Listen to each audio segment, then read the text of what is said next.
राज्यसभा के स्पीकर आदरणीय श्री ओम बिरला जी, राज्यसभा के उपसभापति श्री हरिवंश जी, माननीय सांसदगण, सभी वरिष्ठ जनप्रतिनिधि, विशिष्ट अतिथि, अन्य सभी महानुभाव और मेरे प्यारे देशवासियों, हर देश की विकास यात्रा में कुछ पल ऐसे आते हैं जो हमेशा के लिए अमर हो जाते हैं।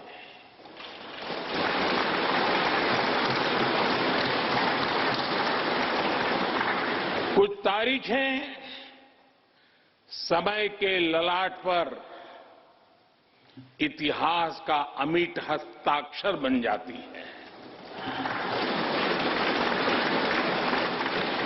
आज 28 मई 2023 का ये दिन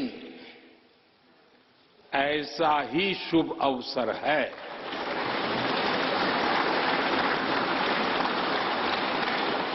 देश आजादी के 75 वर्ष होने पर अमृत महोत्सव मना रहा है। इस अमृत महोत्सव में भारत के लोगों ने अपने लोकतंत्र को संसद के इस नए भवन का उपहार दिया है।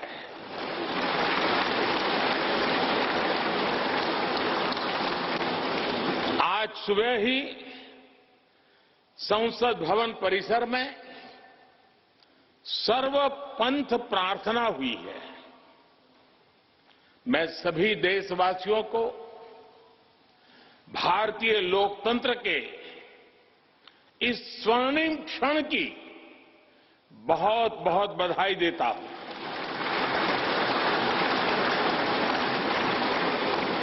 साथियों, ये सिर्फ एक भवन नहीं है, ये 140 करोड़ भारतवासियों की आकांक्षाओं और सपनों का प्रतिबिंब है।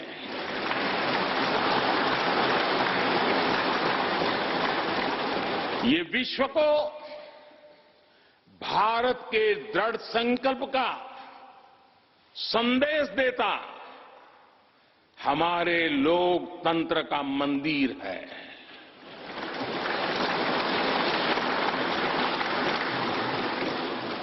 ये नया संसद भवन योजना को यथार्थ से, नीति को निर्माण से, इच्छा शक्ति को क्रिया शक्ति से, संकल्प को सिद्धि से जोड़ने वाली अहम कड़ी साबित होगा। ये नया भवन हमारे स्वतंत्रता सेनानियों के सपनों को साकार करने का माध्यम बनेगा। ये नया भवन आत्मनिर्भर भारत के सूर्योदय का साक्षी बनेगा।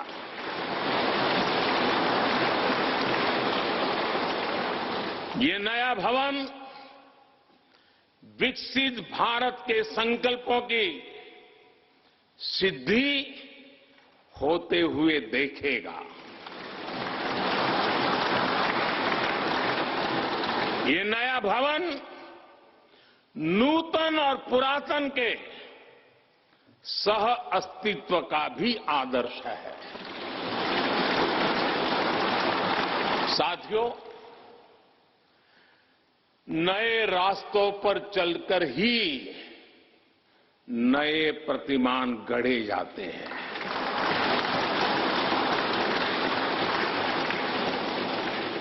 आज नया भारत नए लक्ष्य तय कर रहा है, नए रास्ते गढ़ रहा है, नया जोश है, नया उमंग है, नया सफर है, नई सोच है, दिशा नई है, दृष्टि नई है, संकल्प नया है, विश्वास नया है।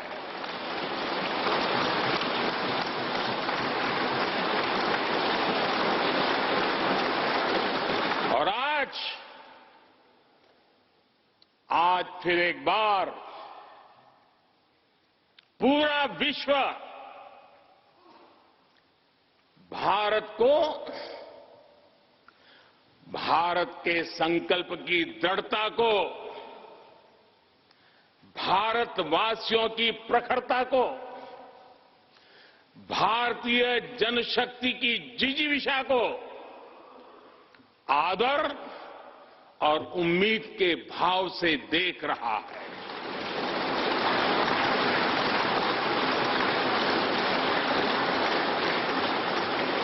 जब भारत आगे बढ़ता है तो विश्व आगे बढ़ता है।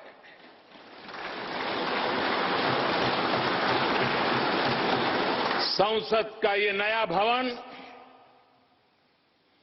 भारत के विकास से विश्व के विकास का भी आह्वान करेगा।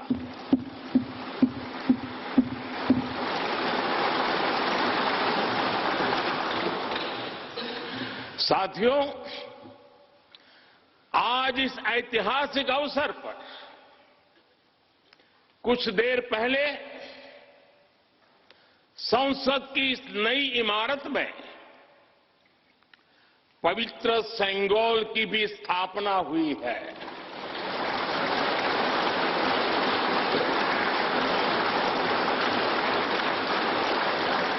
महान चोल साम्राज्य में सेंगोल को कर्तव्य पथ का, सेवा पथ का, राष्ट्र पथ का प्रतीक माना जाता था। राजा जी और आदीनम के संतों के मार्गदर्शन में यही सेंगोल सत्ता के हस्तांतरण का प्रतीक बना था।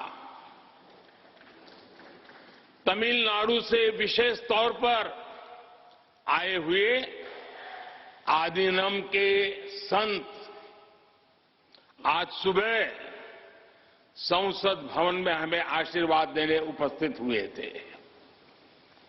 मैं उन्हें पुनः श्रद्धापूर्वक नमन करता हूं। उनके ही मार्गदर्शन में लोकसभा में ये पवित्र सेंगोल स्थापित हुआ है। पिछले दिनों मीडिया में इसके इतिहास से जुड़ी बहुत सारी जानकारी उजागर हुई है।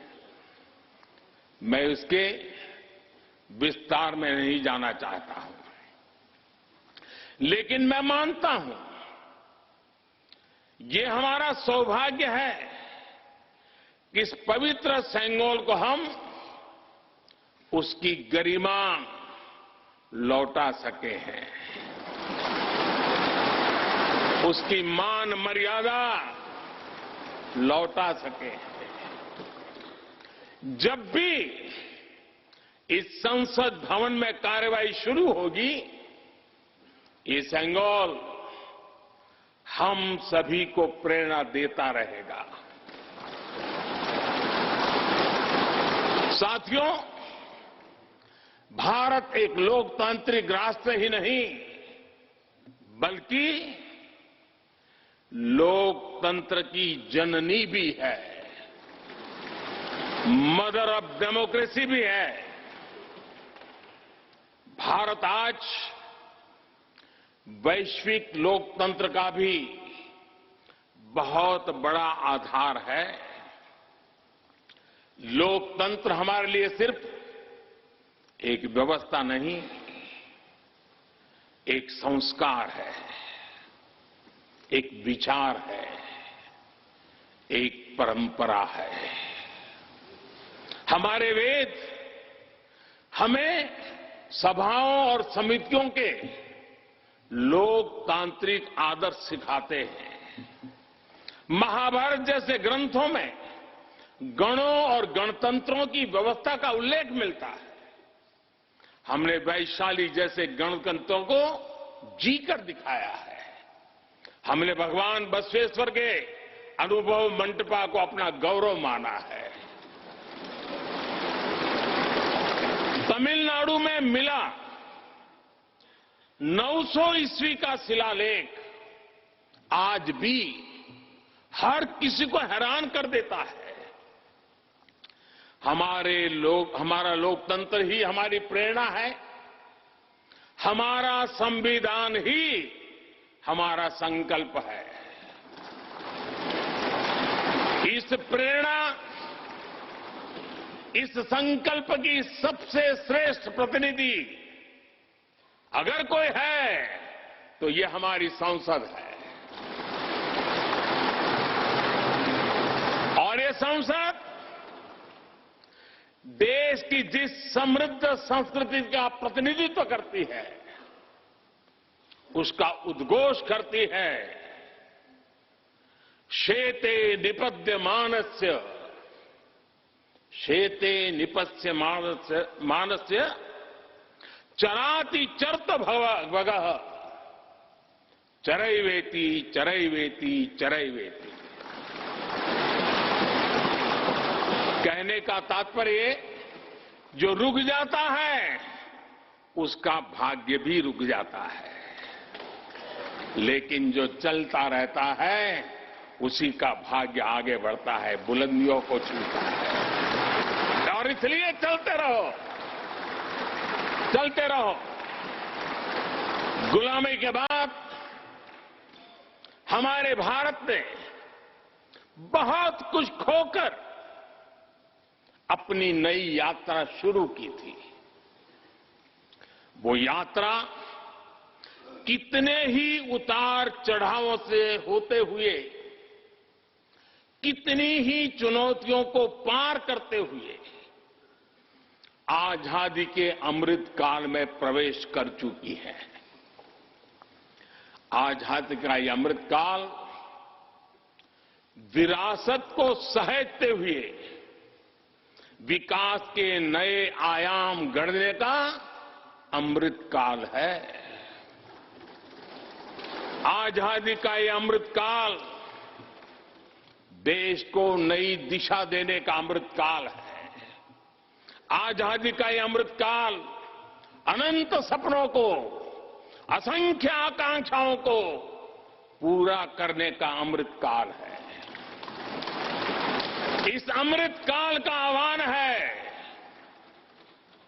इस अमृत काल का आह्वान है मुक्त मातृभूमि को, मुक्त मातृभूमि को नवीन प्राण चाहिए, नवीन पर्व के लिए नवीन प्राण चाहिए।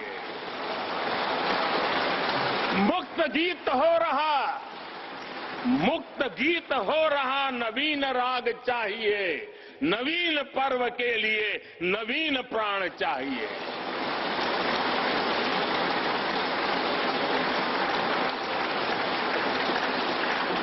और इसलिए भारत के भविष्य को उज्जवल बनाने वाली इस कार्यस्थली को भी उतना ही नवीन होना चाहिए, आधुनिक होना चाहिए। साथियों, एक समय था जब भारत दुनिया के सबसे समृद्ध और वैभवशाली राष्ट्रों में गिना जाता था। भारत के नगरों से लेकर महलों तक, भारत के मंदिरों से लेकर मूर्तियों तक, भारत का वास्तु भारत की विशेषज्ञता का उद्घोष करता था। सिंधु सभ्यता के नगर नियोजन से लेकर मौर्यकालीन स्तंभों और स्तूपों तक, चोल शासकों के बनाए भव्य मंदिरों से लेकर जलाशयों और बड़े बांधों तक भारत का कौशल विश्व भर से आने वाले यात्रियों को हैरान कर देता था। लेकिन सैकड़ों साल की गुलामी ने हमसे हमारा ये गौरव छीन लिया। एक ऐसा भी समय आ गया जब हम दूसरे देशों में हुए निर्माण को देखकर मुग्ध होने लग गए। 21वीं सदी का नया भारत बुलंद हौसले से भरा हुआ भारत अब गुलामी की उस सोच को पीछे छोड़ रहा है। आज भारत प्राचीन कला की उस गौरवशाली धारा को एक बार फिर अपनी तरफ मोड़ रहा है और संसद की ये नई इमारत इस प्रयास का जीवंत प्रतीक बनी है। आज नए संसद भवन को देखकर हर भारतीय गौरव से भरा हुआ है। इस भवन में विरासत भी है, वास्तु भी है, इसमें कला भी है, कौशल भी है, इसमें संस्कृति भी है और संविधान के स्वर भी है। आप देख रहे हैं कि लोकसभा का आंतरिक हिस्सा, यहां भी देखिए, यहां भी देखिए, राष्ट्रीय पक्षी मोर पर आधारित है। राज्यसभा का आंतरिक हिस्सा राष्ट्रीय फूल कमल पर आधारित है और संसद के प्रांगण में हमारा राष्ट्रीय वृक्ष बरगद भी है। हमारे देश के अलग अलग हिस्सों की जो विविधता है, इस नए भवन ने उन सबको समाहित किया है। इसमें राजस्थान से लाए गए ग्रेनाइट और बलुआ पत्थर लगाए गए हैं। ये जो लकड़ी का काम आप देख रहे हैं ना, वो महाराष्ट्र से आई है। यूपी में भदोही के कारीगरों ने इसके लिए अपने हाथ से कालीनों को बुना है। एक तरह से इस भवन के कण कण में हमें एक भारत श्रेष्ठ भारत की भावना के दर्शन होते हैं। साथियों, संसद के पुराने भवन में सभी के लिए अपने कार्यों को पूरा करना कितना मुश्किल हो रहा था, ये हम सभी जानते हैं। टेक्नोलॉजी से जुड़ी समस्याएं थी, बैठने की जगह से जुड़ी चुनौती थी। इसलिए ही बीते 1.5-2 दशकों से ये चर्चा लगातार हो रही थी कि देश को एक नए संसद भवन की आवश्यकता है। और हमें ये भी देखना होगा कि आने वाले समय में सीटों की संख्या बढ़ेगी, सांसदों की संख्या बढ़ेगी, वो लोग कहां बैठते हैं? और इसलिए ये समय की मांग थी कि संसद की नई इमारत का निर्माण किया जाए। और मुझे खुशी है कि भव्य इमारत आधुनिक सुविधाओं से पूरी तरह लैस है। आप देख रहे हैं कि इस समय भी इस हॉल में सूरज का प्रकाश सीधे आ रहा है, बिजली कम से कम खर्च हो, हर तरफ लेटेस्ट टेक्नोलॉजी वाले गैजेट्स हों, इन सभी का इसमें पूरा ध्यान रखा गया है। साथियों, आज सुबह ही मैं इस संसद भवन को बनाने वाले श्रमिकों के एक समूह से मिला हूं। इस संसद भवन ने करीब 60,000 श्रमिकों को रोजगार देने का भी काम किया है। उन्होंने इस नई इमारत के लिए अपना पसीना बहाया है। मुझे खुशी है कि इनके श्रम को समर्पित एक डिजिटल गैलरी भी संसद में बनाई गई है और विश्व में शायद ये पहली बार हुआ होगा। संसद के निर्माण में अब उनका योगदान भी अमर हो गया है।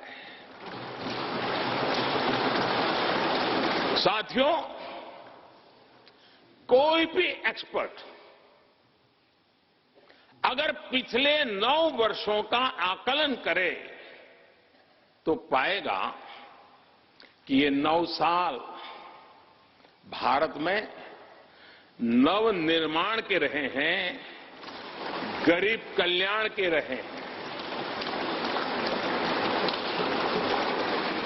आज हमें संसद की नई इमारत के निर्माण का गर्व है, तो मुझे पिछले 9 साल में गरीबों के 4 करोड़ घर बनने का भी संतोष है। आज जब हम इस भव्य इमारत को देखकर अपना सर ऊंचा कर रहे हैं, तो मुझे पिछले 9 साल में बने 11 करोड़ शौचालयों का भी संतोष है, जिन्होंने महिलाओं की गरिमा की रक्षा की, उनका स्वर ऊंचा कर दिया। आज जब हम इस संसद भवन में सुविधाओं की बात कर रहे हैं, तो मुझे संतोष है कि पिछले 9 साल में हमने गांवों को जोड़ने के लिए 4 लाख किलोमीटर से भी ज्यादा सड़कों का निर्माण किया। आज जब हम इस इको फ्रेंडली इमारत को देखकर खुश हैं, तो मुझे संतोष है कि हमने पानी की एक एक बूंद बचाने के लिए 50,000 से ज्यादा अमृत सरोवरों का निर्माण किया है।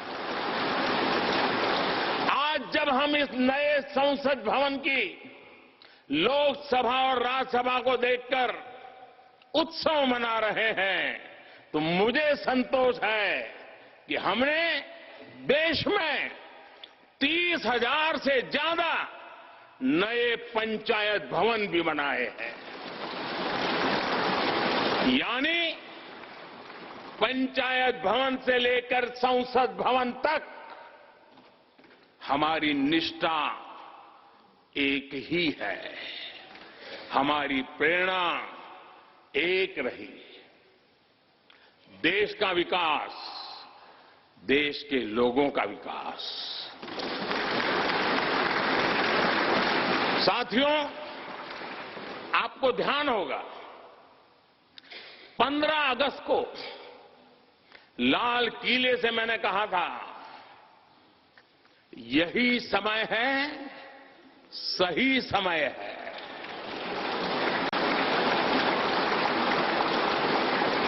हर देश के इतिहास में ऐसा समय आता है जब देश की चेतना नए सिरे से जागृत होती है। भारत में आजादी के 25 साल पहले, 47 के पहले 25 साल याद कीजिए, आजादी के 25 साल पहले ऐसा ही समय आया था। गांधी जी के असहयोग आंदोलन ने पूरे देश को एक विश्वास से भर दिया था। गांधी जी ने स्वराज के संकल्प से हर भारतवासी को जोड़ दिया था। ये वो दौर था जब हर भारतीय आजादी के लिए जी जान से जुट गया था। इसका नतीजा हमने 1947 में भारत की आजादी के तौर पर देखा। आजादी का ये अमृतकाल भी भारत के इतिहास का ऐसा ही पड़ाव है। आज से 25 साल बाद भारत अपनी आजादी के 100 वर्ष पूरे करेगा। हमारे पास भी 25 वर्ष का अमृत कालखंड है। इन 25 वर्षों में हमें मिलकर भारत को विकसित राष्ट्र बनाना है।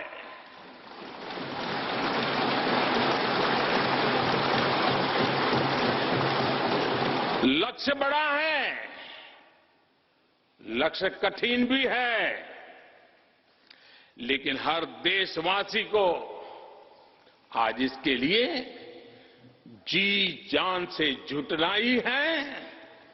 नए प्रण लेने हैं, नए संकल्प लेने हैं, नई गति पकड़नी है।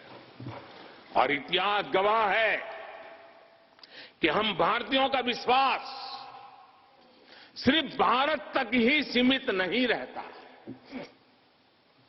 हमारी आजादी की लड़ाई ने दुनिया के बहुत सारे देशों में उस समय एक नई चेतना जागृत कर दी थी।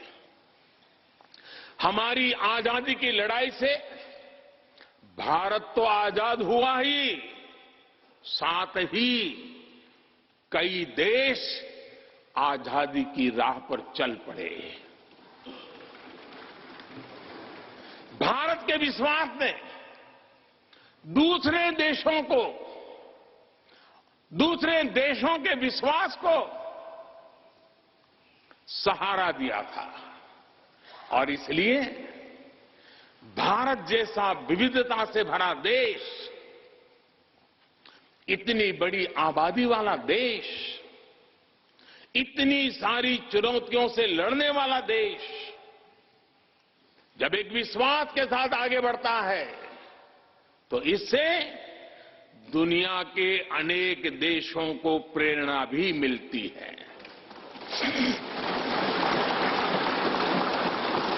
भारत की हर सफलता आने वाले दिनों में दुनिया के अलग अलग भूभाग में अलग अलग देशों की सफलता के रूप में प्रेरणा का कारण बनने वाली है। आज यदि भारत तेजी से गरीबी दूर करता है तो ये कई देशों को गरीबी से बाहर आने की प्रेरणा भी देता है। भारत का विकसित होने का संकल्प कई और देशों का संबल बनेगा। इसलिए भारत की जिम्मेदारी और बड़ी हो जाती है। और साथियों, सफलता की पहली शर्त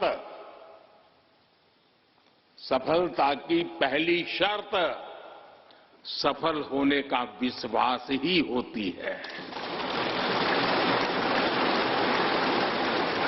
ये नया संसद भवन इस विश्वास को नई बुलंदी देने वाला है।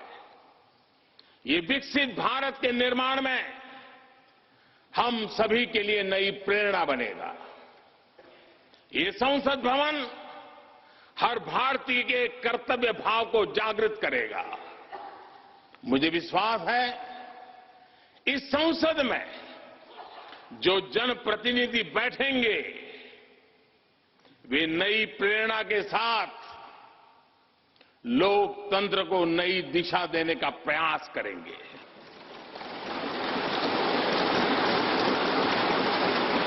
हमें नेशन फर्स्ट की भावना से आगे बढ़ना होगा। इदम राष्ट्राय इदम न मम। हमें कर्तव्य पथ को सर्वोपरि रखना होगा। कर्तव्यमेव कर्तव्यम, अकर्तव्यम न कर्तव्यम।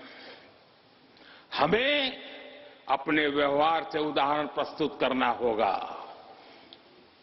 यद यदाचरति श्रेष्ठ तत्देव इतरो जनः।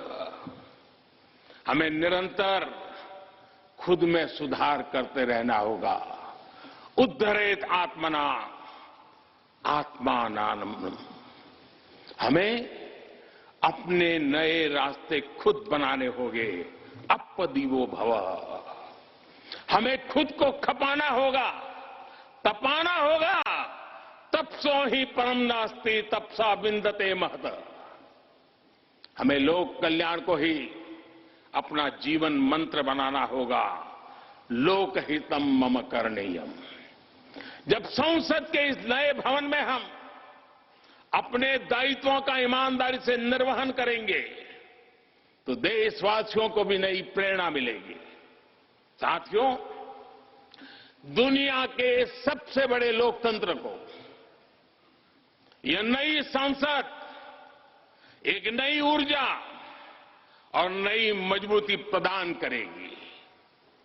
हमारे श्रमिकों ने अपने पसीने से इस संसद भवन को इतना भव्य बना दिया है।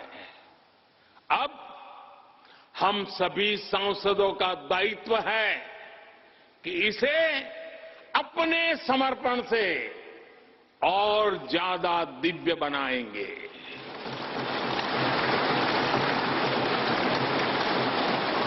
एक राष्ट्र के रूप में हम सभी 140 करोड़ भारतीयों का संकल्प ही इस नई संसद की प्राण प्रतिष्ठा है।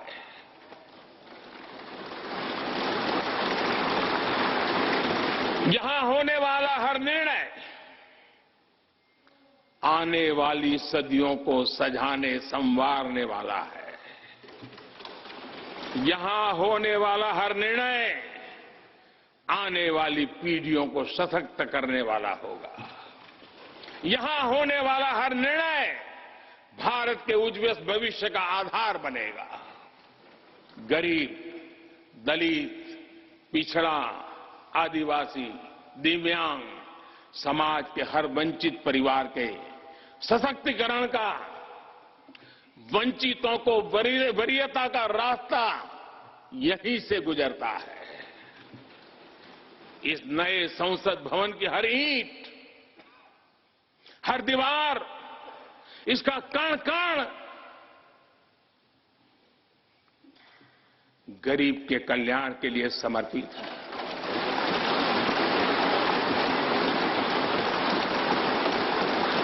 अगले 25 वर्षों में संसद के इस नए भवन में बनने वाले नए कानून भारत को विकसित भारत बनाएंगे। इस संसद में बनने वाले कानून भारत को गरीबी से बाहर निकालने में मदद करेंगे। इस संसद में बनने वाले कानून देश के युवाओं के लिए, महिलाओं के लिए नए अवसरों का निर्माण करेंगे। मुझे विश्वास है संसद का यह नया भवन नए भारत के सृजन का आधार बनेगा। एक समृद्ध, सशक्त और विकसित भारत नीति, न्याय, सत्य, मर्यादा और कर्तव्य पथ पर और सशक्त होकर चलने वाला भारत। मैं समस्त भारतवासियों को नए संसद भवन की फिर से बहुत बहुत बधाई देता हूं। धन्यवाद।